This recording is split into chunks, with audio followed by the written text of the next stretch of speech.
ಜೀನಾಗೆ ಸಂಪಾದಕತ್ವದಲ್ಲಿ GMS news Sagar ಸುತ್ತದ ಆಚೆ ಈಚೆ ಮಂಗಳವಾರದ news ಅಪ್ಡೇಟ್ಗೆ ತಮಗೆ ಸ್ವಾಗತ. ಮುಖ್ಯಾಂಶಗಳು: ಸಾಗರದಲ್ಲಿ ಅಡಿಕೆಗೆ ಮಾರಕ ಬಣ್ಣ ಬಳಕೆ ಮತ್ತು ಕಲಬೆರಕೆ ವಿರುದ್ಧ ಕ್ರಮಕ್ಕೆ ಬೆಳೆಗಾರರ ಸಂಘ ಮನವಿ. ಮಲೆನಾಡಿನ ಗುಣಮಟ್ಟದ ಅಡಿಕೆ ಮಾನ ಕಳೆಯುತ್ತಿರುವವರ ವಿರುದ್ಧ ಕಾನೂನು ಕ್ರಮಕ್ಕೆ ವಾಶಂ ರಾಮಚಂದ್ರ ಭಟ್ ಆಗ್ರಹ. ಮಧ್ಯವರ್ತಿಗಳ ಕೆಲವರ ದುರಾಸೆಯೇ ಅಡಿಕೆ ಕಲಬೆರಕೆಗೆ ಕಾರಣ ಎಂದ ಚೇತನ್ ರಾಜ್ ಆರ್ಎಸ್ಗಿರಿ ರಾಮಪ್ಪ. ಅಡಿಕೆ ಕಲಬೆರಕೆ ಬಣ್ಣ ಹಾಕುವುದು ಕಂಡುಬಂದರೆ ಮೊಬೈಲ್ ಸಂಖ್ಯೆ 9008063378ಕ್ಕೆ ಮಾಹಿತಿ ನೀಡಲು ಕಾರ್ಯದರ್ಶಿ ಸೂಚನೆ. ವರದಾ ನದಿಗೆ ಬ್ಯಾರೇಜ್ ನಿರ್ಮಾಣಕ್ಕೆ ರೈತ ಮುಖಂಡ ಮಂಜಪ್ಪ ಹಿರೇನೆಲ್ಲೂರು ವಿರೋಧ. ಸ್ಥಳೀಯ ರೈತರನ್ನು ವಿಶ್ವಾಸಕ್ಕೆ ತೆಗೆದುಕೊಳ್ಳದ ಹಾಲಿ ಮತ್ತು ಮಾಜಿ ಮಂತ್ರಿಗಳ ನಡೆ ಖಂಡಿಸಿದ ರೈತ ಮುಖಂಡರು. ಸಾಗರದಲ್ಲಿ ವಿಶ್ವಕರ್ಮ ಜಯಂತಿ. ವಿಶ್ವಕರ್ಮರ ಕುರಿತು ಯತೀಶಾರ್ ಮತ್ತು ಚಂದ್ರಶೇಖರ್ ನಾಯ್ಕ್ ಮಾತು. ಅನಂತ ಚತುರ್ದಶಿ ಅಂಗವಾಗಿ ವೆಂಕಟರಮಣ ದೇವಸ್ಥಾನದಲ್ಲಿ ವಿಶೇಷ ಧಾರ್ಮಿಕ ಕಾರ್ಯಕ್ರಮ. ಈಗ ಸುದ್ದಿಯ ವಿವರ. ಅಡಿಕೆ ಮಾರುಕಟ್ಟೆಯಲ್ಲಿ ಕಳಪೆ ಹಾಗೂ ಕಲಬೆರಕೆ ಅಡಿಕೆ ಬರುತ್ತಿದ್ದು, ಮಲೆನಾಡಿನ ಗುಣಮಟ್ಟದ ಅಡಿಕೆ ತನ್ನ ಬೆಲೆ ಕಳೆದುಕೊಳ್ಳುವ ಸ್ಥಿತಿ ನಿರ್ಮಾಣವಾಗಿದ್ದು, ತಕ್ಷಣ ಕಲಬೆರಕೆ ಅಡಿಕೆ ಮಾರಾಟ ಮಾಡುವವರು ಮತ್ತು ಮಿಶ್ರಣ ಮಾಡಿ ಅಡಿಕೆ ಗುಣಮಟ್ಟ ಹಾಳು ಮಾಡುತ್ತಿರುವವರ ವಿರುದ್ಧ ಕ್ರಮ ಜರುಗಿಸುವಂತೆ ಒತ್ತಾಯಿಸಿ ಮಂಗಳವಾರ ಪ್ರಾಂತ್ಯ ಅಡಿಕೆ ಬೆಳೆಗಾರರ ಸಂಘದ ವತಿಯಿಂದ ಎಪಿಎಂಸಿ ಕಾರ್ಯದರ್ಶಿಗಳಿಗೆ ಮನವಿ ಸಲ್ಲಿಸಲಾಯಿತು. ಈ ಸಂದರ್ಭದಲ್ಲಿ ಮಾತನಾಡಿದ ಸಂಘದ ಅಧ್ಯಕ್ಷ ವಾಶಂ ರಾಮಚಂದ್ರ ಭಟ್, ಎಪಿಎಂಸಿ ಮಾಜಿ ಅಧ್ಯಕ್ಷ ಚೇತನ್ ರಾಜ್ ಕಣ್ಣೂರು, ಆರ್ಎಸ್ ಗಿರಿ ಹಾಗೂ ಹಿರಿಯ ಸಹಕಾರಿ ಯೋಹೆಚ್ ರಾಮಪ್ಪ. ಎರಡು ಭಾಗಗಳು ಎಪಿಎಂಸಿ ಹಿಡಿತಾ ಇರ್ತಕ್ಕಂಥದ್ದೇ ಅಡಿಕೆಯಲ್ಲಿ. ಎರಡನೇದು, ಈ ಭಾಗದ ಎಲ್ಲ ಜನರ ಮುಖ್ಯ ಉತ್ಪನ್ನವೂ ಸಹ ಅಡಿಕೆ ಆಗಿದೆ. ಬೇರೆ ಯಾವುದೋ ಉತ್ಪನ್ನ ಅಡಿಕೆಯಿಂದಲೇ ಇಲ್ಲಿಯ ಮಾರುಕಟ್ಟೆ, ಎಲ್ಲ ಮಾರುಕಟ್ಟೆಗಳು ಅಡಿಕೆ ಮೇಲೆ ಅವಲಂಬಿತ ಆಗಿರ್ತಕ್ಕಂಥದ್ದು. ಇತ್ತೀಚಿನ ಇಲ್ಲಿಯ ತನಕ ಇಲ್ಲಿಯ ಸಾಗರ ಮತ್ತು ಈ ಭಾಗದ ನಮ್ಮ ಪ್ರಾಂತ್ಯದ ಅಡಿಕೆ ಬೆಳೆಗಾರರು ಸಾಂಪ್ರದಾಯಿಕ ಅಡಿಕೆ ಬೆಳೆಗಾರರು. ತಲಾಂತರದಿಂದ ಅಡಿಕೆಯನ್ನೇ ನಂಬಿಕೊಂಡು ಅದರಿಂದಲೇ ಜೀವನವನ್ನು ಮಾಡ್ತಕ್ಕಂಥ ಅಡಿಕೆ ಬೆಳೆಗಾರರು. ಈ ಅಡಿಕೆ ಬೆಳೆಗಾರನೇ ನಂಬಿಕೊಂಡಿರ್ತಕ್ಕಂಥ ಕೃಷಿ ಕಾರ್ಮಿಕರು, ಅಡಿಕೆ ಬೆಳೆಗಾರನೇ ನಂಬಿಕೊಂಡಿರ್ತಕ್ಕಂಥ ವ್ಯಾಪಾರಸ್ಥರು. ಅಂದರೆ ಅಡಿಕೆಯ ಮೇಲೆ ಸಂಪೂರ್ಣವಾಗಿ ಅವಲಂಬಿತವಾಗಿರ್ತಕ್ಕಂಥ ಸಾಗರ, ಸೊರಬ, ಹೊಸನಗರ ತಾಲೂಕು. ಇತ್ತೀಚಿನ ದಿನಗಳಲ್ಲಿ ಅಡಿಕೆಗೆ ಒಂದು ಒಳ್ಳೆಯ ರೇಟ್ ಬಂದಿರೋದ್ರಿಂದ ಅಡಿಕೆ ಬೆಳೆಗಾರರು ಸ್ವಲ್ಪ ಉಸಿರನ್ನು ಆಡುವಂಥ ವ್ಯವಸ್ಥೆಗೆ ಬಂದಿದೆ. ಸಾಗರ, ಹೊಸನಗರ ಪ್ರಾಂತ್ಯಗಳಲ್ಲಿ ಹೆಚ್ಚಿನ ಜನ ಅಡಿಕೆ ಬೆಳೆಗಾರರು ಅರ್ಧ ಎಕರೆ, 1 ಎಕರೆ, ನೀವು ಬಹುಶಃ 2-2.5 ಎಕರೆ ಮೇಲೆ ಸಿಗೋವಂಥದ್ದು ಬೆರಳಿಕೆಯಷ್ಟು ಜನ ಮಾತ್ರ. ಮತ್ತೆಲ್ಲರೂ ತುಂಡು ಜಮೀನು ಹೊಂದಿರತಕ್ಕಂಥ ಅಡಿಕೆ ಬೆಳೆಗಾರರು ಇವತ್ತಿನ ಮಾರುಕಟ್ಟೆಯ ದರದಲ್ಲಿ ಏನೋ ತಮ್ಮದೇ ಆಗಿರ್ತಕ್ಕಂಥ ಜೀವನವನ್ನು ಮಾಡಿಕೊಂಡು ವ್ಯವಸ್ಥಿತವಾಗಿರ್ತಕ್ಕಂಥ ರೀತಿಯಲ್ಲಿ ಕುಟುಂಬವನ್ನು ನಿರ್ವಹಣೆ ಮಾಡಿಕೊಂಡು ಅಡಿಕೆ ಬೆಳೆಗಾರರು ಬರ್ತಾ ಇದ್ದಾರೆ. ಇತ್ತೀಚಿನ ದಿನಗಳಲ್ಲಿ ತುಂಬ ವ್ಯಾಪಾರಗಳಲ್ಲಿ ಹರಿದಾಡ್ತಾ ಇದೆ. ಸಾಂಪ್ರದಾಯಿಕ ಅಡಿಕೆ ಬೆಳೆಗಾರರು ತುಂಬ ಉತ್ತಮವಾಗಿರ್ತಕ್ಕಂಥ ಅಡಿಕೆಯನ್ನು ಮಾಡುವಂಥದ್ದು. ಒಂದು ಕೆಂಪಡಿಕೆ ಮಾಡ್ತಾರೆ ಅಂತಂದರೆ ಸುಮಾರು 2-2.5 ಗಂಟೆಗಳ ಕಾಲ ಅದನ್ನು ಬೇಯಿಸಿ ಪ್ರೊಸೆಸಿಂಗನ್ನು ತುಂಬ ಚೆನ್ನಾಗಿ ಮಾಡಿ ಸುಮಾರು 8-10 ದಿವಸಗಳ ಕಾಲ ಒಣಗಿಸಿ ಮಾರುಕಟ್ಟೆಗೆ ತರುವಂಥ ವ್ಯವಸ್ಥೆಯನ್ನು ಸಾಂಪ್ರದಾಯಿಕ ಅಡಿಕೆ ಬೆಳೆಗಾರರು ಮಾಡ್ತಾ ಬಂದಿದ್ದಾರೆ. ಎರಡನೇದು, ಚಾಲೆಯನ್ನು ಸಹ ಸುಮಾರು 40-60 ದಿವಸದ ತನಕ ಒಣಗಿಸುವಂಥ ವ್ಯವಸ್ಥೆ ಇಲ್ಲಿಯ ವಾತಾವರಣದ ಇದರ ಮೇಲೆ ಅಷ್ಟು ಉತ್ತಮವಾಗಿರ್ತಕ್ಕಂಥ ಅಡಿಕೆಯನ್ನು ಮಾರುಕಟ್ಟೆಗೆ ತರ್ತಾ ಇದ್ದಾರೆ. ಆದರೆ ಇತ್ತೀಚಿನ ದಿನಗಳಲ್ಲಿ ನಮಗೆ ಬಂದ ಮಾಹಿತಿ, ಅನೇಕ ನಮ್ಮ ವ್ಯಾಪಾರ ಆಗಿರ್ತಕ್ಕಂಥ ಅಡಿಕೆ ಮಾರುಗಳು ವಾಪಸ್ ಸಾಗಕ್ಕೆ ಬಂದಿದೆ ಅಂತ. ಅದಕ್ಕೆ ಕಾರಣ ಏನು ಅಂತಂದರೆ, ಕಲಬೆರಕೆ ಆಗಿರ್ತಕ್ಕಂಥ ಅಡಿಕೆ ಅದು ಮಿಶ್ರಣ ಆಗಿದೆ. ಕಲಬೆರಕೆ ಆಗಿರ್ತಕ್ಕಂಥ ಅಡಿಕೆಯಿಂದ ಇಡೀ ಮಾರುಕಟ್ಟೆಯ ಮೇಲೆ ಹೊಡೆತ ಆಗ್ತಾ ಇದೆ ಅಂತ ಹೇಳ್ತಕ್ಕಂಥದ್ದು. ಆದರೆ ಇದನ್ನು ಬಿಂಬಿಸ್ತಕ್ಕಂಥದ್ದು ಏನು ಅಂದರೆ, ಅಡಿಕೆ ಬೆಳೆಗಾರರೆಲ್ಲರೂ ಕಲಬೆರಕೆಯನ್ನು ಮಾಡ್ತಾ ಇದ್ದಾರೆ ಅಂತ. ಇದನ್ನು ನಾವು ಅಡಿಕೆ ಬೆಳೆಗಾರ ಅಂತ ಖಂಡಿಸ್ತದೆ. ಯಾತಕ್ಕಾಗಿ ಅಂತಂದರೆ, ಯಾವುದೇ ಅಡಿಕೆ ಬೆಳೆಗಾರರು ಇದನ್ನು ಮಾಡ್ತಾ ಇಲ್ಲ. ಮಧ್ಯವರ್ತಿಗಳ ಹಾವಳಿಯಿಂದ ಈ ಅಡಿಕೆಗೆ ಕಲಬೆರಕೆ ಆಗ್ತಾ ಇದೆ. ಉತ್ತಮವಾದ ಅಡಿಕೆಯನ್ನು ಮಾತ್ರ ಅಡಿಕೆ ಬೆಳೆಗಾರರು ಮಾಡ್ತಾ ಇದ್ದಾರೆ, ಬಿಟ್ಟರೆ ಯಾವುದೋ ಕಲಬೆರಕೆಯನ್ನು ಮಾಡ್ತಾ ಇಲ್ಲ.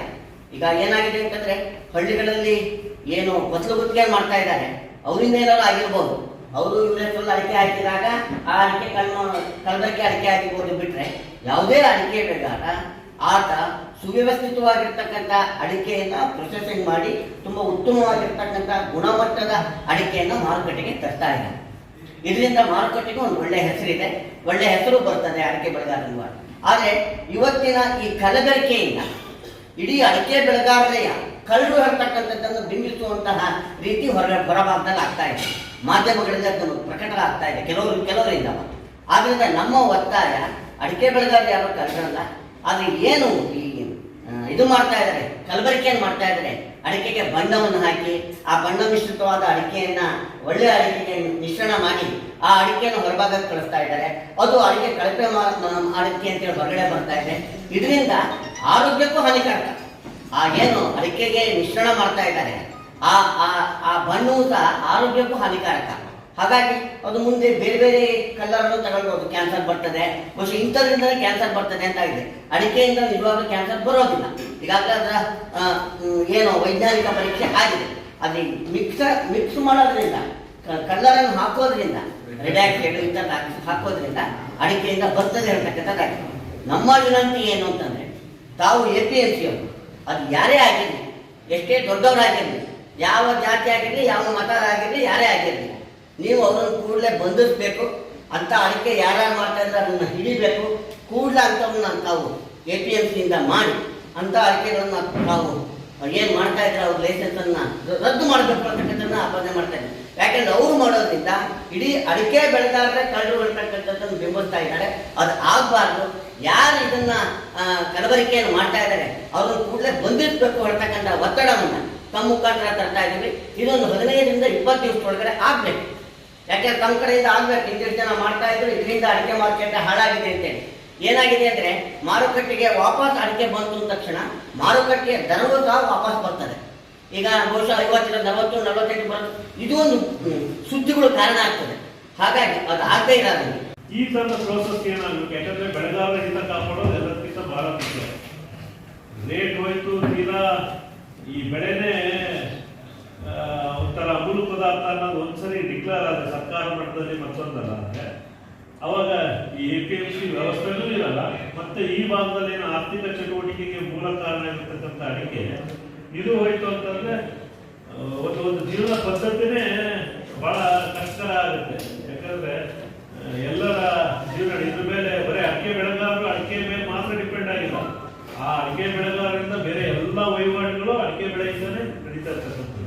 ಹಾಗಾಗಿ ತಾವು ದಯಮಾಡಿ ಒಂದಿಷ್ಟು ಮಂಡಿಗಳಿಗೆ ಹೋಗ್ಬಿಟ್ಟು ಆ ಅಡಿಕೆಯನ್ನ ಶಾಂಪಲ್ ತಗೊಂಡು ಲ್ಯಾಬ್ ಕಳಿಸಂತ ಪ್ರೋಸೆಸ್ ಮಾಡಿ ಆ ನಂತರ ಉಳಿದಿರ್ತಕ್ಕಂಥದ್ದು ಸರಿಯಾಗ್ಬೋದು ಅಂತ ನನ್ನ ಅಭಿಪ್ರಾಯ. ನಮಗೆ ಸಣ್ಣ ಮಾಹಿತಿ ಸಿಗ್ದಂಗೆ ಆಗಿದೆ. ನಮ್ಮ ಅಧ್ಯಕ್ಷರು ಮಾಜಿ ಅಧ್ಯಕ್ಷ ಆಗಿರ್ತಕ್ಕಂಥ ಕೂಡ ಸಾಂಪ್ರದಾಯಿಕ ಬೆಳೆಗಾರ, ಅಡಿಕೆ ಬೆಳೆಗಾರ, ವ್ಯಾಪಾರಸ್ಥರಿಲ್ಲ. ಈ ಅಡಿಕೆ ಬೆಳೆಗಾರರಿಗೆ ಏನಾಗಿದೆ ಅಂದರೆ, ಈಗ ಕಷ್ಟಗಳನ್ನು ಹೇಳಕ್ಕೆ ಎಲ್ಲ ಇಲಾಖೆಗೆ ಹೋಗೋ ಪರಿಸ್ಥಿತಿ ಬಂದಿದೆ. ಇದು APMC ಸಂಬಂಧಪಟ್ಟಿದ್ದು ಇದು ಬರಬೇಕಾಗ್ತದೆ. ಮಂಗನವಾಡಿ ಆದರೆ DF ಆಫೀಸಿಗೆ ಹೋಗ್ಬೇಕಾಗ್ತದೆ. ಸರ್ಕಾರ ಅದಕ್ಕೆ ಗಮನ ಕೊಡದಂಥ ಪರಿಸ್ಥಿತಿ ಆಗಿದೆ ಹೇಳ್ತಕ್ಕಂಥದ್ದು ನಮಗೆ ಯೋಚನೆ ಪರಿಸ್ಥಿತಿ. ರೆವಿನ್ಯೂ ಇಲಾಖೆ ಕಂಡ್ರೆ ಪಾಣಿ ನೋಡಿದರೆ ದೊಡ್ಡ ಪಾಣಿ, ನೀವು ಅಧಿಕಾರಿಗಳಾಗಿದ್ದರಿಂದ ನಾನು. ಆದರೆ ಹಳೆದ ಸ್ವಲ್ಪ ನೆನಪಾಡ್ಕೊಂಡು ನನ್ನ ವಯಸ್ಸಿನಲ್ಲಿ ನಾನು ಸ್ವಲ್ಪ ಚಿಕ್ಕನಿದ್ದಾಗ ಧರ್ಮಯುರಾಗಿತ್ತು. ಇಡೀ ರಾಜ್ಯಪಾಲ ಆಗಿರುತ್ತೆ. ಒಬ್ಬ ರಾಜ್ಯಪಾಲರು ಇಡೀ ಇದನ್ನು ಒಂದು ಕಾವಲಿ ತಂದೆ ಭಾಳ ಕಾನೂನು ಕಟ್ಟುನಿಟ್ಟಾಗಿ ಪಾಲನೆ. ನಾನು ಇದು ಯಾಕೆ ಹೇಳ್ತೇನೆ ಅಂತಂದರೆ, ನಾವು ಎಲ್ಲ ನಾನು APMC ಡೈರೆಕ್ಟರ್, ನಾನು ನಾಮಿನೇಟೆಡ್ ಅಂತ ನಾನು ನಮ್ಮ ಆಸ್ಕಾಸಿಂದ ಬಂದವನಿದ್ದೆ. ಇಲ್ಲಿ ನಾವು ಅಡಲ್ಟ್ರೇಷನ್ ಬಗ್ಗೆ ನಾವು ಧ್ವನಿ ಎತ್ತೀವಿ. ನಮ್ಮ ಚೇತನ್ ರಾಜರು ಅಥವಾ ರವಿಯವರು ನೀವು ಇದ್ದೀವಿ. ಅದು ಏನಾಯ್ತು ಅಂದರೆ, ಕಾನೂನು ಪಾಲನೆ ಮಾಡೋರಿಗೆ ಹೊಡ್ತಾ ಅವತ್ತೇನು ನಾವು ಇಲ್ಲಿ ನಾವು ಹೇಳಿದ್ದೇನೋ ರೆಡ್ ಆಕ್ಸೈಡ್ ಆಗ್ತಾ ಇದ್ದಾರೆ, ಅಡಲ್ಟ್ರೇಷನ್ ಆಗ್ತಾ ಇದ್ದಾರೆ, ರೈಡ್ ಮಾಡಿದ್ದೀವಿ. ಯಾರು ಮಾಡ್ತಾ ಇದ್ದಾರೆ ಅವ್ರಿಗೆ ಶಿಕ್ಷೆ ಕೊಡಿ ಅಂತ ನಾವು ಹೇಳಿದ್ವಿ. ಅದನ್ನು ಉಲ್ಟಾ ತಗೊಂಡು ಪ್ರಭಾವಿತರು, ಮಧ್ಯವರ್ತಿಗಳು ಸೇರಿ ಯಾರು ನಾವು ಧ್ವನಿ ಎತ್ತಿದ್ದೇವೆ, ನಮ್ಮ ಮಾಜಿ ಅಧ್ಯಕ್ಷರು ಶಿವನಾಥ್ ಅವರು ಹೇಳಿದ್ದಾರೆ, ಯಾವುದಾದ್ರು ತಗೊಂಡು ನಮ್ಮ ಒಂದಕ್ಕೆ ನಮ್ಮ ಆಫ್ಸ್ಕಾಸಿಗೆ ಟೆಂಡರ್ ಬೆಲೆ ಕೊಡದೆ ವಾರಗಟ್ಟಲೆ ನಮ್ಮನ್ನು ಬೆಳಗಾವಿ ತೊಂದರೆ ಆಗೋದು ಮಾಡಿ ಬೈಕಾಟ ಅದಕ್ಕೊಂದು ಕಾಂಪ್ರಮೈಸ್ ಇದನ್ನು ಮಾಡಿ ನಾವು ಹೇಳಿ ತಪ್ಪೇನೂ ಇಲ್ಲ. ಯಾರು ಹಾಕಿದ್ದಾರೆ, ಇಂಥವ್ರು ಹಾಕಿದ್ದಾರೆ ಅಂತ ಹೇಳಿಲ್ಲ. ಆದರೆ ರೆಡ್ ಆಕ್ಸೈಡ್ ಹಾಕಿ ಹೋಗ್ತಾ ಇದ್ದರೆ ನೀವು ರೈಡ್ ಮಾಡಿ ಟ್ಯಾಕ್ಸ್ ತಪ್ಪಿಸೋಂಥವರಿಗೆ ಅವಕಾಶ ಮಾಡಿಕೊಡ್ತಾರೆ. ಕಾನೂನು ಪಾಲನೆ ನಾವು ಆಫ್ಸ್ಕಾಸ್ನವ್ರು ಇರ್ಬೋದು, ಮತ್ತೊಂದು ಇರ್ಬೋದು, ಬೆಳಗಾವಿ ಇರ್ಬೋದು, ಯಾವುದೇ ಟ್ಯಾಕ್ಸ್ ತಪ್ಪಿಸೋದ್ರಿಂದ ಇವತ್ತು ಈ APMC ಇವ್ರು ಹೇಳಿದಂಗೆ, ನಮ್ಮ ಅಧ್ಯಕ್ಷರು ಹೇಳಿದಾಗ APMC ಕೊಡ್ತಕ್ಕಂಥ ಎಲ್ಲ ಇವತ್ತು ರೆಗ್ಯುಲೇಟೆಡ್ ಆಗಿರ್ತಕ್ಕಂಥ ಮಾರ್ಕೆಟ್ ಅಂದ್ರೆ ಅಡಿಕೆ. ನಿಮ್ಗೆ ಯಾವುದು ಗೂಡ್ಸ್ ಬರ್ತದೆ ಇದೆ, ಬೇರೆ ಯಾವುದು ನಿಮ್ಮ ಭತ್ತ ರೆಗ್ಯುಲೇಟ್ ಮಾಡಿದ್ದೀರಾ, ಮತ್ತೆ ಯಾವ್ದು ಮಾಡಿದ್ದೀರಿ? ಯಾವುದೂ ಇಲ್ಲ. ರೈಟ್ ನೀವು ಮಾಡಿದ್ದೀರಿ ಅಂತ ಸರ್ಕಾರಕ್ಕೆ ನಾನು ಹೇಳ್ತಾ ಇರೋದು. ಸರ್ಕಾರ ಲೆವೆಲಲ್ಲೇ ಒಂದು ಮೀಟಿಂಗ್ ಮಾಡಿದ್ದೀವಿ ನಾವು ವಿಧಾನಸೌಧದಲ್ಲಿ. ನಾವು ಮಾಡಿದ್ದೆ ಅಥವಾ ಬೇರೆ ಬೇರೆ ಈಗ APMC ಇರ್ತಕ್ಕಂಥ ನ್ಯೂನತೆಗಳ ಬಗ್ಗೆ ನಾವು ಸರಿಪಡಿಸಬೇಕು. ಒಂದು ಬಾಡಿಗೆ ಕೊಡೋದಾದ್ರೆ ಒಂದು ಬಾಡಿಗೆ ತಗೊಳ್ಳೋದಾದ್ರೆ ಡೈರೆಕ್ಟ್ ಹೇಳ್ಬೇಕು, ಬೆಂಗಳೂರು ನೀವು ಕೊಡೋಕ್ಕಿದ್ದಿಲ್ಲ, ಇಲ್ಲೊಂದು ಆಡಳಿತ ಮಂಡಳಿ ಕೊಡೋದಕ್ಕಿದ್ದಿಲ್ಲ. ನಾನು ಯಾಕೆ ಇದು ಹೋಲ್ಸೋಕಂದ್ರೆ ನೀವು ಹೈಯರ್ ಆಫೀಸರ್ಸು ಮೀಟಿಂಗ್ ಸೇರಿದಾಗ ಇಂಥ ಗ್ರೀವಾನ್ಸಸ್ಸನ್ನು ಬೆಳೆಗಾರ ಗ್ರೀವಾನ್ಸಸ್ಸನ್ನು ನೀವು ಇರಬೇಕಾಗಿತ್ತು. ಇವತ್ತು ಸಾಂಪ್ರದಾಯಿಕ ಬೆಳೆಗಾರ ನಾವು ಪರಸ್ಪರಗತವಾಗಿ ಸಂಸ್ಕರಣೆ ಮಾಡ್ಕೊಂಬಂದು ನಮ್ಗೆ ಯಾರೋ ಪ್ರೊಸೆಸಿಂಗ್ ಯೂನಿಟ್ ಹಾಕಿ ಹೀಗೆ ಮಾಡಬೇಕು ಅಂತ ಹೇಳಿದ್ರೆ ನಮ್ಮ ಅಜ್ಜ ನಮ್ಮ ಅಪ್ಪ ನಾನು ನನ್ನ ಮಕ್ಕಳು ಈ ಪ್ರೋಸೆಸ್ ಮಾಡೋದು ಹೇಗೆ ಅಂತ ನಮಗೆ ಗೊತ್ತು. ಅದೇ ಆಫೀಸಿಗೆ ಇರ್ಬೋದು ಅಥವಾ ಬರವಣಿಗೆ ಇರ್ಬೋದು ಅಥವಾ ಎಷ್ಟು ಬಾಯಿ ಮಾಡಬೇಕು ಅಂತಕ್ಕಂಥ ಆ ಸಂಸ್ಕರಣದ ಮಾಹಿತಿ ನಮ್ಮ ಪರಂಪರಾಗತವಾಗಿ ನಮಗೆ ಬಂದಿದೆ. ಅದನ್ನು ಮಾಡಿ ನಾವು ಬಳಸ್ತೇವೆ. ಯಾವ ಬೆಳೆಗಾರನು ಅಡಲ್ಟ್ರೇಷನ್ ಮಾಡಿ ಮನೆ ರೆಡ್ ಆಕ್ಸೈಡ್ ಹಾಕೋದಿಲ್ಲ. ಬಗಲ್ ಮಾಡಬೇಕಾದ್ರೆ ನಮ್ಮಲ್ಲಿ ಹೊನೆ ಚೆಕ್ ಇದೆ ಅಂತ ಹೊನೆ ಚೆಕ್ ಅಂದ್ರೆ ಮೆಡಿಸಿನ್ ಆಗಿರ್ತಕ್ಕಂಥ ಕೆಲವು ಔಷಧಿಯ ಸಸ್ಯಗಳನ್ನು ಹಾಕಿ ಒಳ್ಳೆ ಬಣ್ಣ ಮಾಡಿ ಅದನ್ನು ಹಾಕ್ತಾರೆ. ಮತ್ತೆ ಅದನ್ನ ಕಲರ್ ಬರೋದಕ್ಕೆ ಇಬ್ಬರಿಗೆ ಬಿಟ್ಟು ಅದನ್ನ ಒಡಿಸಿ ಬರ್ತಕ್ಕಂಥ ಕ್ರಮ ಇತ್ತು. ಆ ರೀತಿಯ ಪ್ರೋಸೆಸ್ ಮಾಡ್ತೇವೆ ಹೊರತು ನಾವ್ಯಾರು ರೆಡ್ ಆಕ್ಸೈಡ್ ತರಿಸಿ ಇಲ್ಲಿ ಅದನ್ನ ಮಾಡೋದಿಲ್ಲ. ಇವತ್ತು ಪತ್ರಿಕೆಗಳಲ್ಲಿ ಮತ್ತೆ ಬಂದಿರತಕ್ಕಂಥದ್ದು ಬೆಳೆಗಾರರು ಇಂಥದ್ದು ಮಿಕ್ಸೆಡ್ ಇದನ್ನು ಕಳಿಸ್ತಾ ಇದ್ದಾರೆ, ವಾಪಸ್ ಬರ್ತಾ ಇದೆ ಅಂತ ಪತ್ರಿಕೆಗಳಲ್ಲಿ ವರದಿಯಾಗಿದೆ. ಅದು ನಮ್ಮ ಮೇಲೆ ಹೋಗತಕ್ಕಂಥ ಕೆಲಸ ಆಗಿದೆ. ಫುಡ್ ಗ್ರೇನ್ಸ್ ಬೆಳೆಯಲ್ಲಿ ನಾಲಾ ಜಮೀನುಗಳಲ್ಲಿ ಫುಡ್ ಗ್ರೇನ್ಸ್ ಬೆಳಬೇಕಾಗಿತ್ತು, ಅಲ್ಲಿ ಅಡಿಕೆ ಬೆಳೆದ್ರೆ ಮಾತಾಡ್ತಾ ಇದೆ ಇವತ್ತು ಸರ್ಕಾರ. ಅದಕ್ಕೆ ಫುಡ್ ಸಂಸ್ಥೆ ಇರ್ತಕ್ಕಂಥ ಬೆಳೆಗಾರರ ಯಾಕೆಂದ್ರೆ ನಾನು ಹಾಗಾಗಿ ನಮ್ಮ ಅಬ್ಸರ್ವೇಷನ್ ಬೆಳೆಗಾರರಿಂದ ಈ ಸಂಸ್ಥೆಯಲ್ಲಿ ಕಾಯ್ದಾ ಇಲ್ಲ, ನೇರವಾಗಿ ಸ್ಪಂದನೆ ಮಾಡ್ತಾ ಇದ್ದೇನೆ ಅಂತ ಹೇಳಿದರೆ ರೈತ ತೊಂದರೆ ಆಗ್ತಾ ಇದೆ, ಅದನ್ನ ಬಗೆಹರಿಸಬೇಕಾಗಿರ್ತಕ್ಕಂಥ ಜವಾಬ್ದಾರಿ ನಿಮ್ದು. ವಿದೇಶಿ ಅಡಿಕೆ ಬಂತು, ಯಾರು ವ್ಯಾಪಾರಸ್ಥರು ಅಥವಾ ಇಲ್ಲಿ ರೈತರ ಹೆಸರಿನ ತಂದು ಹಾಕಿದ್ರು ಅಂದ್ರೆ ಅವ್ರನ್ನ ಅರೆಸ್ಟ್ ಮಾಡ್ರಿ, ಪೊಲೀಸ್ ಕೊಡಿ ಇಮಿಡಿಯೇಟ್. ಈ ತರದಲ್ಲಿ ಯಾವುದೇ ಒಂದು ಸಂಗತಿಗಳು ಇವತ್ತುವರೆಗೆ ನಮ್ಮ ಗಮನಕ್ಕೆ ಬಂದಾಗೆ ತಮ್ಮ ಸಂಸ್ಥೆಯ ಕಡೆಯಿಂದ ಯಾವುದೇ ಕ್ರಮ ಆಗಿಲ್ಲ. ನಾವು ನೋಡಿದ್ದೇವೆ ಇಲ್ಲಿವರೆಗೆ APMC ಅವರು ಇಂಥದ್ದೊಂದು ಕ್ರಮ ತಗೊಂಡ್ರು, ಬೆಳೆಗಾರರ ಪರವಾಗಿ ಈ ರೀತಿಯ ಮಾಡಿದ್ರು. ನಿಮ್ಮ ಆದಾಯ ಪೂರ್ತಿ ಬೆಳೆಗಾರರಿಂದ ಬರ್ತಕ್ಕಂಥದ್ದು, ಬೆಳೆಗಾರರ ಬಿಟ್ಟು ಬೇರೆ ವಿಷಯ ಇಲ್ಲ. ಇದ್ರೂ ನೀವು ನಿಮ್ಮ ಸಂಸ್ಥೆ ಅಥವಾ ಈ ಸಂಸ್ಥೆ ಬೆಳೆಗಾರರ ಹಿತ ಕಾಯುವುದಿಲ್ಲ ಅನ್ನೋದಾದ್ರೆ ಸೊ ಮುಂದಿನ ದಿನಗಳಲ್ಲಿ ಇವತ್ತು ನಾವು ಮನವಿ ಕೊಟ್ಟು ನಿಮ್ಮ ಹತ್ರ ಮಾತಾಡಿ ಹೋಗ್ಲಿಕ್ಕೆ ಬಂದಿದ್ದೇವೆ. ಮುಂದೆ ಈ ಮಾತುಕತೆಗೆ ನಾವು ಬರೋದಿಲ್ಲ, ಇದು ಸ್ಪಷ್ಟ. ನಾವು ಬರ್ಬೇಕಾದ್ರೆ ಧಿಕ್ಕಾರ ಹೇಳ್ಕೊಂಡೇ ಬರ್ತೇವೆ. ಆ ವ್ಯವಸ್ಥೆಗೆ ಅವಕಾಶ ಮಾಡಿಕೊಡಬಾರದು ಅನ್ನುವಂಥ ವಿನಂತಿ ಮಾಡಿಕೊಂಡು ನಮ್ಮ ಮನವಿ ಸ್ವೀಕರಿಸಿ ಮಾತನಾಡಿದ APMC ಕಾರ್ಯದರ್ಶಿ ನಿಜಲಿಂಗಪ್ಪ ತೋಟದ್, ಇದು ನನ್ನ ನಂಬರ್, ತಮ್ಮ ಗಮನಕ್ಕೆ ಯಾವ ಇಲ್ಲೆಲ್ಲಾದರೂ ಆಗ್ತಾ ಇದ್ರೆ ಅಥವಾ ಆ ಥರ ಏನಾದರೂ ಸಮಸ್ಯೆಗಳಿದ್ರೆ ನನ್ನ ಗಮನಕ್ಕೆ ದಯವಿಟ್ಟು ತೊಗೊಂಬನ್ನಿ. ನಾವೇನಾದರೂ ಅಗತ್ಯ ಕ್ರಮ ಏನು ಕೈಗೊಳ್ಬೇಕು ಅದನ್ನು ಖಂಡಿತ ಮಾಡ್ತೇವೆ. ನಮಗೂ ಕೂಡ ಒಂದು ಮೊನ್ನೆ ಪೇಪರ್ನೆಲ್ಲ ಆರ್ಟಿಕಲ್ ಎಲ್ಲ ಬಂದಾಗ ನಮಗೂ ಕೂಡ ಭಾಳ ಸ್ವಲ್ಪ ಬೇಜಾರಾಯಿತು. ಯಾಕಂದರೆ ಇದು ಒಂದು ಅಡಿಕೆಗೆ ಹೆಸರಾದಂಥ ಪ್ರದೇಶ, ಹಾಗೆ ಒಳ್ಳೆ ಉತ್ತಮ ರೀತಿಯಾದಂಥ ಅಡಿಕೆನ ಇಲ್ಲಿ ಸಿಗುತ್ತೆ ಅನ್ನೋದು ಎಲ್ಲ ಕಡೆಯಿಂದ ಒಂದು ಬೇಡಿಕೆ ಬರ್ತಕ್ಕಂಥ ಪ್ರದೇಶ ಆಗಿತ್ತು. ಅಂತಹ ಕೆಲವೊಂದಿಷ್ಟು ವಿದ್ಯಮಾನಗಳು ನಡೆದಾಗ ಸಹಜವಾಗಿ ಅದು ಒಂದು ಮಾರುಕಟ್ಟೆಗೆ ಒಂದು ಸ್ವಲ್ಪ ಒಂದು ಆತಂಕದ ವಿಷಯ ಅಂತಾನೆ ಹೇಳ್ಬೋದು. ಅದರಿಂದ ನೀವು ಹೇಳ್ದಂಗೆ ನಾನೇ ಅಬ್ಸರ್ವ್ ಮಾಡ್ತಾ ಬಂದಿದ್ದೆ 52 ಇಂದ ರೇಟ್ ಸಡನ್ ಆಗಿ 47 ವರೆಗೂ ಹೋಗ್ತಾ ಇದೆ. ಈಗ ಲಾಸ್ಟ್ ವೀಕ್ ಇಂದ ಸ್ವಲ್ಪ ಏನೋ ಚೇತರಿಕೆ ಕಾಣ್ತಾ ಇದೆ. ನಾನೇನು ಒಂದು ರಿಕ್ವೆಸ್ಟ್ ತಮ್ಮಲ್ಲಿ ಏನು ಮಾಡ್ಕೊಳ್ತೀನಿ ಅಂತಂದ್ರೆ, ನೀವೆಲ್ಲ ಅಡಿಕೆ ಬೆಳೆಗಾರರಿಗೆ ದಯವಿಟ್ಟು ಸ್ವಲ್ಪ ಈಗ ಎಲ್ಲರೂ ಮಾಡ್ತಾರೆ ಅಂತ ನಾನು ಹೇಳಲ್ಲ, ಈ ತಾವೆಲ್ಲ ಹೇಳ್ದಂಗೆ ಸಮ್ ಪರ್ಸೆಂಟೇಜ್ ಆಫ್ ಅದೇನ್ ಮಾಡ್ತಾರೆ, ಕೆಲವೊಂದಿಷ್ಟು ಕಲಬೆರಕೆಗಳು ಮಾಡ್ತಕ್ಕಂಥದ್ದು, ಅವ್ರಿಗೆ ಅರಿವು ಇರಲ್ಲ. ಒಂದಿಷ್ಟು ಜನಕ್ಕೆ ರೆಡ್ ಆಕ್ಸೈಡ್ ಹಾಕಿದ್ರೆ ಏನಾಗುತ್ತೆ ಅನ್ನೋದು ಅವ್ರ ಬಗ್ಗೆ ಅದ್ರ ಬಗ್ಗೆ ಅರಿವು ಇರಲ್ಲ.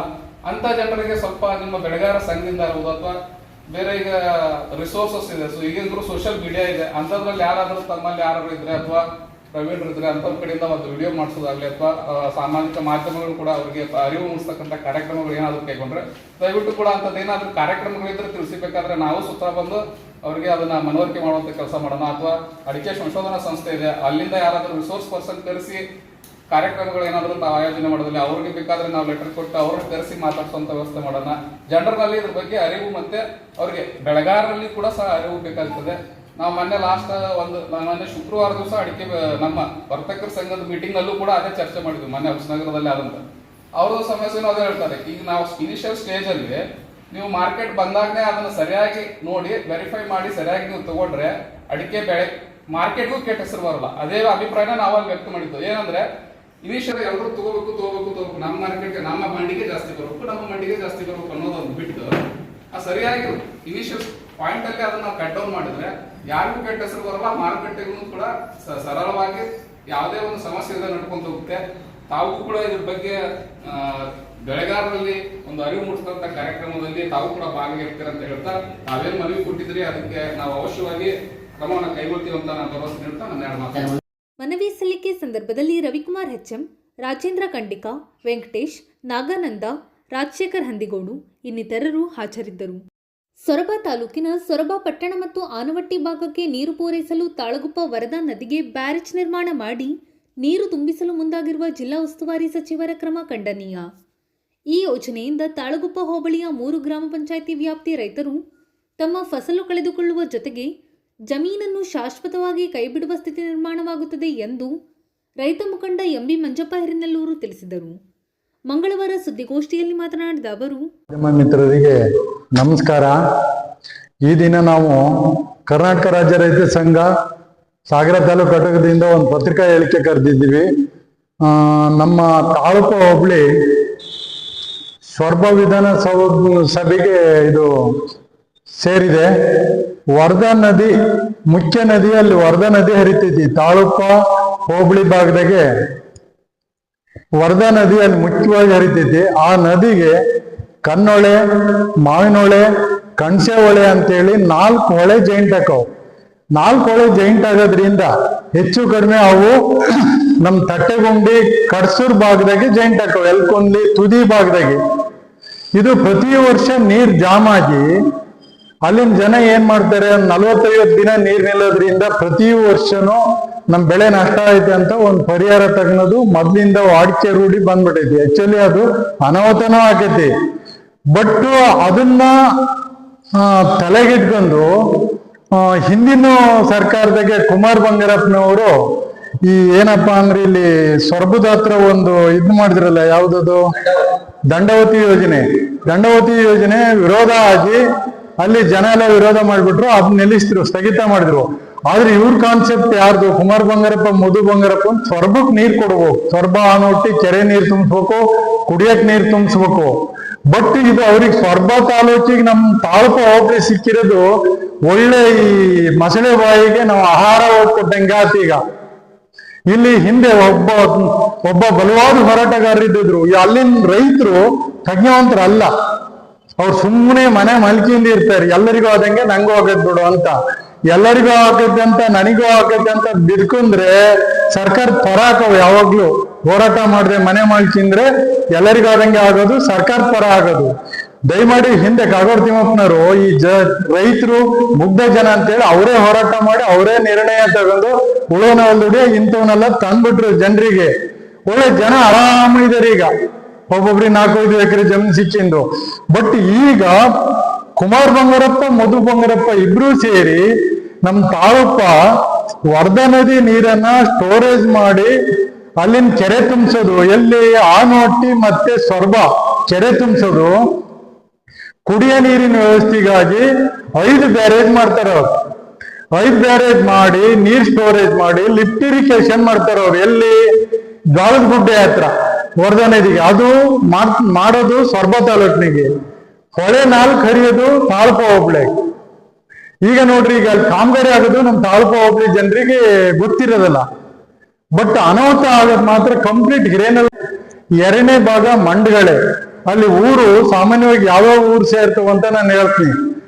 ತಟ್ಟೆಗುಂಡಿ, ಶುಂಠಿಕಪ್ಪ, ಯಲಕುಂದ್ಲಿ ಬರ್ದಿನಿ ನಾನಲ್ಲಿ ಅದ್ರಾಗೆ, ಮತ್ತೆ ಸಣಮನೆ, ಸೂರ್ಗುಪ್ಪೆ, ಹತ್ತಿಸಾಲು, ಮಣಗದ್ದೆ, ಹಿರೇನಲ್ಲೂರು, ಮಂಡಗಳೆ, ತಡಗಳಲೆ ಮತ್ತೆ ಮೆಳೂರ್ಗೆ, ಈ ಅದರಂತೆ ಈ 5 ಬ್ಯಾರೇಜ್ ಮಾಡಿದ್ರೆ ಅವ್ರು ಏನ್ ಮಾಡ್ತಾರೆ, ಈ ನರೇಗಾಡ್ನಾಗ ಎಲ್ಲೆಲ್ಲಿ ಸ್ಟೋರೇಜ್ ಆಗತ್ತೆ ಅಂತ ಪ್ಲೇಸ್ ಅನ್ನು ಹುಡುಕಿ ಒಂದು ಬ್ಯಾರೇಜ್ ಮಾಡ್ತಾರ ಅವ್ರು. ಈಗ ಅವ್ರು ಕುಡಿಯೋ ನೀರಿಗೆ ಇಡೀ ಸೊರಬ ತಾಲೂಕು ಆನವಟ್ಟಿ ಕೆರೆ ನೀರು ತುಂಬಿಸೋ ಯೋಜನೆ ಅಂದ್ರೆ ಸ್ಟೋರೇಜ್ ಮಾಡ್ಲೇಬೇಕು ತಾನೆ.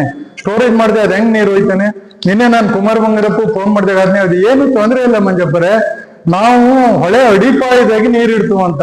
ಹೊಳೆ ಅಡಿಪಾಯದಾಗ ನೀರ್ ಇಡಕ್ಕೆ ಮಧು ಬಂಗಾರಪ್ಪ, ಕುಮಾರ್ ಬಂಗಾರಪ್ಪನ ಅಗತ್ಯ ಇಲ್ಲ. ಕಾಗೋಡು ತಿಮ್ಮಪ್ಪನವರು ಮಿನಿ ಈಗ ಎಲ್ಲಾ ಕಡೆನೂ ನೀರ್ ಸ್ಟೋರೇಜ್ ಮಾಡ್ಯಾರ. ಈಗ ಈ ಹಿಂದೆ ಇವರು ನಮಗೆ ಟೋಪಿ ಹಾಕಿ ಕೆಲಸ ಮಾಡ್ತಾರೆ, ಅಣ್ಣ ತಮ್ಮ ಸೇರ್ತಿಂದು. ದಯಮಾಡಿ ತಾಲೂಕು ಹೋಬಳಿ ರೈತರು ಎಚ್ಚೆತ್ಕೊಳ್ಳಲ್ಲ ಅಂದ್ರೆ ಈ ಭಾಗ ಒಳ್ಳೆ ಡ್ಯಾಮ್ ಮಾಡಂತ, ಮಿನಿ ಡ್ಯಾಮ್ ಮಾಡಂತ ಒಳ್ಳೆ ಪ್ಲೇಸ್ ಇದು. ಸರ್ಕಾರನು ಈಗ ಏನ್ ಮಾಡ್ತೈತೆ ಅಂದ್ರೆ ಎಲ್ಲೆಲ್ಲಿ ನೀರು ಸ್ಟೋರೇಜ್ ಮಾಡಕ್ಕಾಗುತ್ತೆ ಅದನ್ನೆಲ್ಲ ಮಾಡೋಣ ಅಂತ. ರೈತರು ನಿಜವಾಗ್ಲೂ ಎಚ್ಚೆತ್ಕೊಳ್ಬೇಕು. ದಯಮಾಡಿ ಇವರು ನಮಗೆ ಏನ್ ಬೇಜಾರ ಅಂದ್ರೆ ಅಲ್ಲಿನ ಸ್ಥಳೀಯ ರೈತರು ಕರೆದು ಒಂದು ಮೀಟಿಂಗ್ ಮಾಡೋದ್ ಬೇಡ ಇವರು ಅಣ್ಣ ತಮ್ಮ. ಏನ್ ರಾಜಕಾರಣ ಅಂದ್ರೆ ಏನ್ ಇವ್ರ ಮನೆ ಸ್ವಂತ ಆಸ್ತಿನ ಅದು? ಇವ್ರ ಮನ್ಸಿಗೆ ಬಂದಂಗೆ ತಿಳ್ಕೊಂಡ್ ಮಾಡಕ್ಕೆ ಸ್ಥಳೀಯ ರೈತರು ಕರೆದು ಸ್ಥಳೀಯ ರೈತರ ಸಾಧಕ ಬಾಧಕಗಳನ್ನ ಅವ್ರ ಜೊತೆಗೆ ಎನ್ಕ್ವೈರಿ ಮಾಡಿ ಅಷ್ಟ್ರ ಮೇಲೆ ಪ್ರೋಸೆಸ್ ತಗೋಬೇಕು. ಇವ್ರು ಬ್ಯಾರೇಜ್ ಮಾಡಿ ಲಿಫ್ಟಿಫಿಕೇಶನ್ ಮಾಡಿ ನೀರು ಹೋಯ್ತು ಅಂತ ಹೇಳೋದು, ನಾಳೆ ಏನಾದ್ರು ಸ್ಟೋರೇಜ್ ಮಾಡಿಬಿಟ್ರೆ 5 ಕಡೆ ಬ್ಯಾರೇಜ್ ಮಾಡ್ತಾರೆ ಸರ್. ಇದೀಗ 5 ಕಡೆನೂ ನೀರಿನ ನೋಡ್ತಾ ಬೀಳ್ತೈತಿ. ಈಗಲೇ ಆಕ್ಚುಲಿ 45 ದಿನ ನೀರ್ ನಿಂತು ಅಕ್ಕಪಕ್ಕ ನಾವು ರೈತರು ಏನ್ ಮಾಡ್ತಾ ಇದೀವೋ ಅಲ್ಲಿ ಭತ್ತ, ಅಡಿಕೆ, ಕಬ್ಬು ಬೆಳೆ ಹೆಚ್ಚಾಗಿ ಮಾಡ್ತಾರೆ. ಈಗ 45 ದಿನ ನೀರ್ ನಿಲ್ಲೋದ್ರಿಗೆ ಅಡಿಕೆ ತೋಟಗಳು ಅನಾಹುತ ಸ್ಥಿತಿಯಾಗಿದ್ದವು.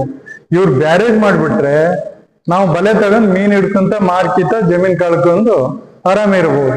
ಮತ್ತೆ ಎರಡನೇದಾಗಿ ಆ ಏರಿಯಾದ್ದು ಸರ್ಕಾರಿ ಭೂಮಿ ಬೆಲೆ ಎಷ್ಟೈತೆ ಗೊತ್ತಾ? ಬರೀ 1 ಲಕ್ಷ ರೂಪಾಯಿ. ಮೊನ್ನೆ ಮಧು ಬಂಗಾರಪ್ಪನವ್ರು ಬಂದರು, ಏನ್ ಹೇಳಿದ್ರು, ನಾವು ಶಾಶ್ವತ ಪರಿಹಾರದ್ದು ವ್ಯವಸ್ಥೆ ಮಾಡ್ತೀವಿ ನಿಮಗೆ ಅಂದ್ರು. ಶಾಶ್ವತ ಪರಿಹಾರ ಅಂದ್ರೆ ಏನು? ನೀರ್ ಖಾಲಿ ಮಾಡೋದು. ನಮ್ ಜಮೀನಿಗೆ ಸರ್ಕಾರದ ರೇಟ್ ಐತಲ್ಲ 1 ಲಕ್ಷ, ಅದನ್ನ ಕೊಟ್ಟಾಗ ಮನೆಗಿರ್ರಿ ಅಂತ ಹೇಳೋದು. ನಮಗೆ ಅದ್ರಾಗ ಅನುಮಾನ ಸೃಷ್ಟಿ ಐತಿ. ಈ ವ್ಯಕ್ತಿಗಳು ಸಾಮಾನ್ಯ ಜನರಿಗೆ ಸಿಗದಲ್ಲ ಇವರು. ದಯಮಾಡಿ ಸಾರ್ವಜನಿಕರ ಸಭೆ ಕರಿಬೇಕು. ಅವ್ರು ತಾಲೂಕು ಹೋಬಳಿಗೆ ಹಿರೇನಲ್ಲೂರು ಗ್ರಾಮ ಪಂಚಾಯತ್ಗೆ, ಸೈದೂರು ಗ್ರಾಮ ಪಂಚಾಯತ್ಗೆ, ಕಾನ್ಲೆ ಗ್ರಾಮ ಪಂಚಾಯತ್ಗೆ ಸಾರ್ವಜನಿಕ ರೈತರ ಸಭೆ ಕರೆದು ಅವ್ರ ತೀರ್ಮಾನ ತಗೊಂಡು ಅಲ್ಲಿ ಬ್ಯಾರೇಜ್ ಶುರು ಮಾಡ್ಬೋದು. ನಮ್ಮ ಪ್ರಶ್ನೆ ಏನಾದ್ರು ಇದ್ರೆ ಕೇಳ್ಬೋದು.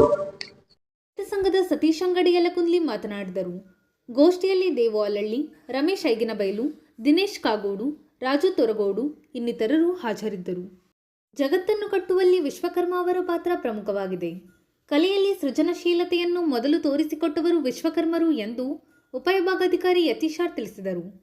ಸಾಗರದ ತಹಶೀಲ್ದಾರ್ ಕಚೇರಿ ಸಭಾಂಗಣದಲ್ಲಿ ಮಂಗಳವಾರ ತಾಲೂಕು ಆಡಳಿತದ ವತಿಯಿಂದ ಹಮ್ಮಿಕೊಳ್ಳಲಾಗಿದ್ದ ವಿಶ್ವಕರ್ಮ ಜಯಂತಿಯನ್ನು ಉದ್ಘಾಟಿಸಿ ಅವರು ಮಾತನಾಡುತ್ತಿದ್ದರು. ಬಹುಶಃ ಈ ಜಗತ್ತಿನಲ್ಲಿ ಯಾವ ಸಂಸ್ಕೃತಿಯಲ್ಲೂ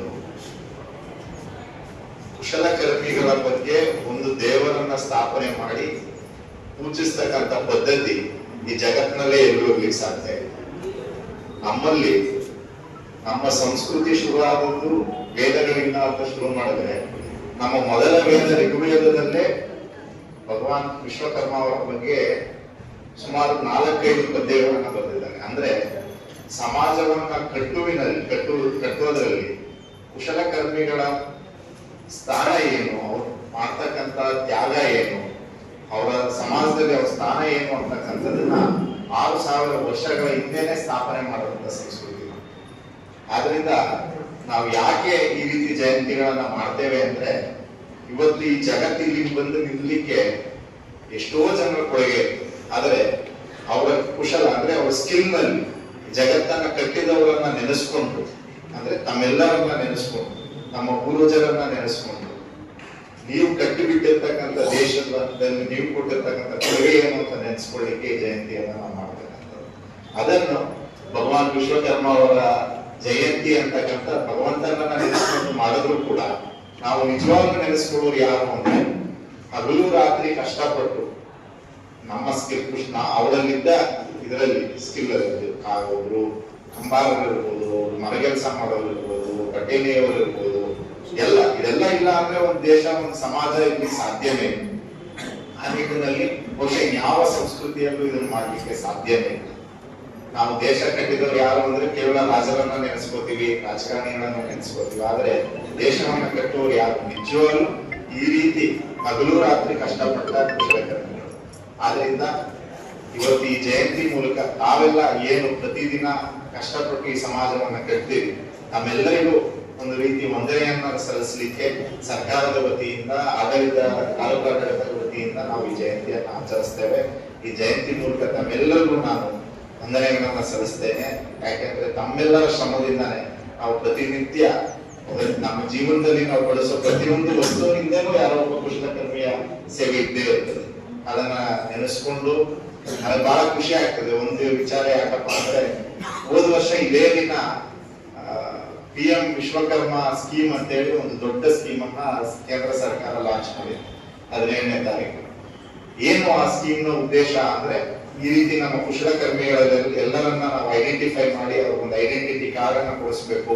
ಅವರಲ್ಲಿ ಇನ್ನೊಂದು ಸ್ವಲ್ಪ ಸ್ಕಿಲ್ ಡೆವಲಪ್ಮೆಂಟ್ ಅನ್ನ ಮಾಡಬೇಕು. ಅಂದ್ರೆ ಈಗ ಸುಮಾರು ಮಿಷಿನ್ಗಳು ಬಂದಿದ್ದಾವೆ, ಹೊಸ ಹೊಸ ಟೆಕ್ನಾಲಜಿಗಳು ಬಂದಿದ್ದಾವೆ.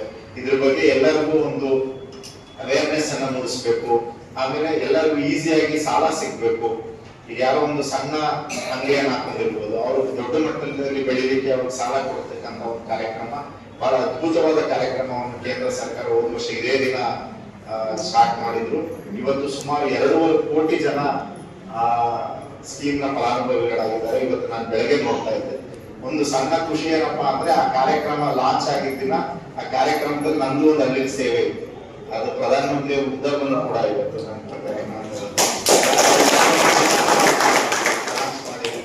ನಮ್ಗೂ ಆ ಇಲಾಖೆಯಲ್ಲಿ ಕೆಲಸ ಮಾಡ್ತಕ್ಕಂಥ ಅವಕಾಶ ಇತ್ತು. ಹೋದ ವರ್ಷ ಡೆಲ್ಲಿಯಲ್ಲಿ ಲಾಂಚ್ ಆದಾಗ ಅದ್ರಲ್ಲಿ ಇವತ್ತು ಎಷ್ಟು ಯಾವ ಮಟ್ಟಕ್ಕೆ ಬಂದಿದೆಯಪ್ಪ ಅಂತ ನೋಡಿದಾಗ 2.5 ಕೋಟಿ ಜನ ಅದರಲ್ಲಿ ಫಲಾನುಭವಿಗಳಿದ್ದಾರೆ. ನಮ್ಮ ಸಾಗರ ತಾಲೂಕಿನಲ್ಲಿ ಎಷ್ಟು ಜನ ಇದ್ದಾರೆ ಅನ್ನೋದನ್ನ ಇವತ್ತು ಸ್ವಲ್ಪ ಚೆಕ್ ಮಾಡಿಸಿ ನಮ್ಮ ಲೇಬರ್ ಡಿಪಾರ್ಟ್ಮೆಂಟ್ ಇಂದ ಇನ್ನಷ್ಟು ಜನರನ್ನ ಅದರಲ್ಲಿ ನಾವು ನೋಂದಣಿಯನ್ನ ಮಾಡಿದ್ರೆ ಬಹಳ ನಿಮ್ಗೆಲ್ಲ ಮುಂದೆ ಸಹಾಯ ಆಗ್ತದೆ. ಅದರಿಂದ ಜಯಂತಿಗಳು ಕೇವಲ ಒಂದು ದಿನ ನಾವು ಮಾಡಿ ಮುಗಿಸಿದ್ರೆ ಪ್ರಯೋಜನ ಆಗುದಿಲ್ಲ. ಈ ರೀತಿ ಕಾರ್ಯಕ್ರಮಗಳನ್ನ ಎಲ್ಲ ಸಮಾಜದ ಎಲ್ಲರಿಗೂ ಅದನ್ನ ತಗೊಂಡೋಗಿದ್ದಾಗಲೇ ಸರ್ಕಾರ ಏನು ಆಲೋಚನೆ ಮಾಡಿದೆ, ಕುಶಲಕರ್ಮಿಗಳಿಗೆ ಒಳ್ಳೆ ಸೇವೆಯನ್ನು ಒದಗಿಸ್ಲಿಕ್ಕೆ ಏನು ಸರ್ಕಾರದ ಯೋಜನೆಗಳಿದೆ ಅದು ತಗೊಂಡೋದಾಗಲೇ ನಾವು ನಿಜವಾದ ವಿಶ್ವಕರ್ಮ ಜಯಂತಿಯನ್ನು ಆಚರಣೆ ಮಾಡೋದನ್ನ ಆಗ್ತದೆ ಅಂತ ಮಾತನ್ನು ಹೇಳ್ತಾ ಮತ್ತೊಮ್ಮೆ ತಮ್ಮೆಲ್ಲರಿಗೂ ವಿಶ್ವಕರ್ಮ ಜಯಂತಿಯ ಶುಭಾಶಯವನ್ನು ತಿಳಿಸ್ತಾನೆ. ಕಾರ್ಯಕ್ರಮದ ಅಧ್ಯಕ್ಷತೆ ವಹಿಸಿ ಮಾತನಾಡಿದ ತಹಶೀಲ್ದಾರ್ ಚಂದ್ರಶೇಖರ್ ನಾಯ್ಕ್, ಇಷ್ಟಪಡ್ತೀನಿ. ಯಾಕಂದ್ರೆ ತಮ್ಮೆಲ್ಲರೂ ಇವತ್ತು ನೋಡುವಂತ ಸೌಭಾಗ್ಯ ನಮಗೆಲ್ಲರಿಗಾಗಿದೆ. ಇವತ್ತು ಭಗವಾನ್ ವಿಶ್ವಕರ್ಮರ ಬಗ್ಗೆ ಉಪನ್ಯಾಸ ನೀಡಲಿಕ್ಕೆ ಉಪದೇಶಿಸಿದ್ದಾರೆ, ಹೇಳ್ತಾರೆ. ಆದರೂ ಕೂಡ ಈ ಒಂದು ಜಗತ್ತನ್ನ ನಿರ್ಮಾಣ ಮಾಡಲಿಕ್ಕೆ ತಮ್ಮ ಸೃಷ್ಟಿಯಾಗಿದೆ, ಅವರ ಸೃಷ್ಟಿಯಾಗಿದೆ. ಯಾಕಂದ್ರೆ ಬ್ರಹ್ಮನ ಸೃಷ್ಟಿ ವಿಶ್ವಕರ್ಮರು ಅಂತ ಹೇಳ್ತಾರೆ. ಬ್ರಹ್ಮನ ಸೃಷ್ಟಿ ಆದ ನಂತರ ಇವರಿಗೆ ಪರಬ್ರಹ್ಮ ಅಂತಾನೆ ಒಂದು ಹೆಸರು ಇದೆ. ಪರಬ್ರಹ್ಮ ಅಂದ್ರೆ ಪರಬ್ರಹ್ಮ ಸ್ವರೂಪಾಯ ಅಂತ ಕೇಳ್ತೀವಿ ನಾವು. ಬ್ರಹ್ಮ ಸ್ವರೂಪಾಯ ಅಂತ ಏನು ಹೇಳಿಲ್ಲ. ಅವರ ವ್ಯಕ್ತಿತ್ವ ಮತ್ತು ಅವರ ಹಿರಿಮೆ ಎಷ್ಟು ಅನ್ನೋದನ್ನ ಹಾಗೇನೆ ಅವರು ಮಹಾದೇವನಿಗೆ ಅವರು ತ್ರಿಶೂಲವನ್ನು ಮಾಡಿಕೊಡ್ತಾರೆ, ಲಂಕಾ ಪಟ್ಟಣವನ್ನು ನಿರ್ಮಿಸ್ಕೊಡ್ತಾರೆ, ಇಂದ್ರಪ್ರಸ್ಥವನ್ನ ನಿರ್ಮಾಣ ಮಾಡ್ತಾರೆ.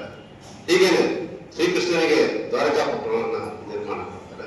ಇದರಲ್ಲೆಲ್ಲ ಕೂಡ ಈ ಶ್ರಮಿಕ ವರ್ಗದ ಏನು ಶ್ರಮ ಇದೆ ಅದು ಎದ್ದು ಕಾಣ್ತದೆ. ಇವತ್ತು ನಾವು ನೋಡ್ತೀವಿ ಬೇಲೂರು ಮಾಳೆಗಳು ಅಂತ ಅವೆಲ್ಲ ಮನುಷ್ಯರಿಂದ ಮಾಡಿ ಸಾಧ್ಯ ಅಂದ್ರೆ ನಾವು ಅನ್ಕೊಲಿಕ್ಕಾಗಲ್ಲ. ಯಾಕಂತಂದ್ರೆ ಆ ಶಕ್ತಿನೇ ಆಗಿದೆ.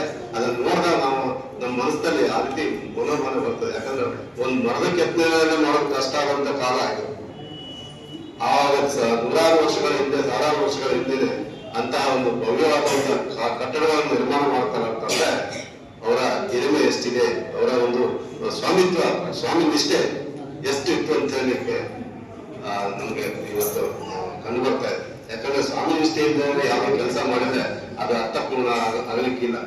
ಯಾಕಂದ್ರೆ ನಾವು ಯಾವುದೇ ಒಂದು ಕರ್ತವ್ಯ ಮಾಡಿದಾಗ, ಕೆಲಸ ಮಾಡಿದಾಗ ನಮ್ಮ ಧನ್ಯತೆ ಭಾವ, ನಾವು ಈ ಒಂದು ಕೆಲಸ ಮಾಡ್ತೀವಿ, ನಾವು ಇವಾಗ ಸಂಪೂರ್ಣವಾಗಿ ತೊಡಸ್ಕೊಂಡಿದೀವಿ ಅಂತ. ನಾವು ಸಂಪೂರ್ಣವಾಗಿ ತೊಡಸ್ಕೊಂಡಾಗ ಮಾತ್ರ ಅದರ ಆಳವನ್ನು ಅರಿಲಿಕ್ಕೆ ಅವಕಾಶ ಆಗ್ತದೆ. ಅಂತ ಒಂದು ಕೆಲಸವನ್ನ ವಿಶ್ವಕರ್ಮರು ಮಾಡಿದ್ದನ್ನ ಜಗಜ್ಜನಿತವಾಗಿದೆ. ಮತ್ತೆ ಪ್ರಪಂಚದಲ್ಲಿ ಎಲ್ಲರೂ ಕೂಡ ಒಪ್ಕೊಂಡಿದ್ದಾರೆ. ನಮ್ಮ ದೇಶ ಒಂದೇ ಅಲ್ಲ, ಬೇರೆ ಬೇರೆ ದೇಶದಲ್ಲಿ ಕೂಡ ಇವತ್ತಿನ ದಿವಸ ವಿಶ್ವಕರ್ಮರ ಹಿರಿಮೆಯನ್ನು ಒಪ್ಪಿಕೊಂಡು ನಾವೆಲ್ಲರೂ ಅವರನ್ನ ಪೂಜನೀಯ ದೇವರ ಸಮಾನವಾಗಿ ನಾವು ಸ್ವೀಕರಿಸಿದ್ವಿ. ಪೂಜನೀಯ ವ್ಯಕ್ತಿ, ಪೂಜೆ ಮಾಡ್ತೀವಿ. ಅವ್ರ ಬಗ್ಗೆ ಇನ್ನೂ ಸಾಕಷ್ಟು ವಿಚಾರಗಳಿದ್ದಾವೆ. ಮುಂದಿನ ಹೋಗೋಣ.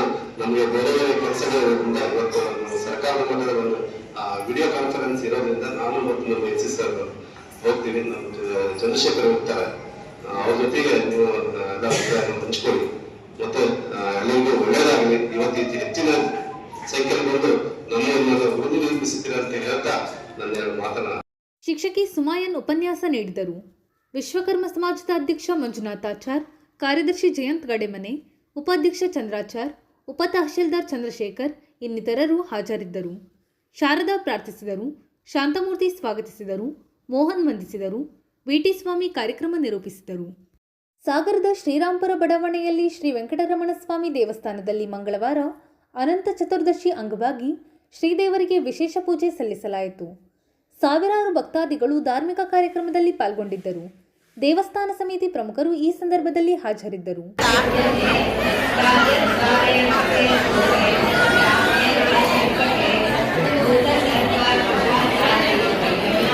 सर्वैश्वर्यप्रदं नणां सर्वमङ्गलकारकं मायावी परमानन्दं दत्त्वा वैकुण्ठमुत्तमं स्वामी पुष्करणी.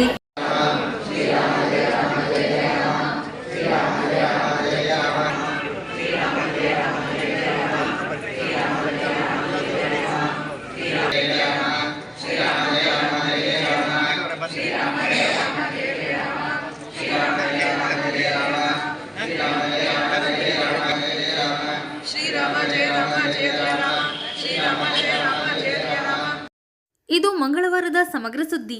ನಿರಂತರ ಸುದ್ದಿಗಾಗಿ ನೋಡ್ತಾ ಇರಿ JMS ನ್ಯೂಸ್. ನಮಸ್ಕಾರ.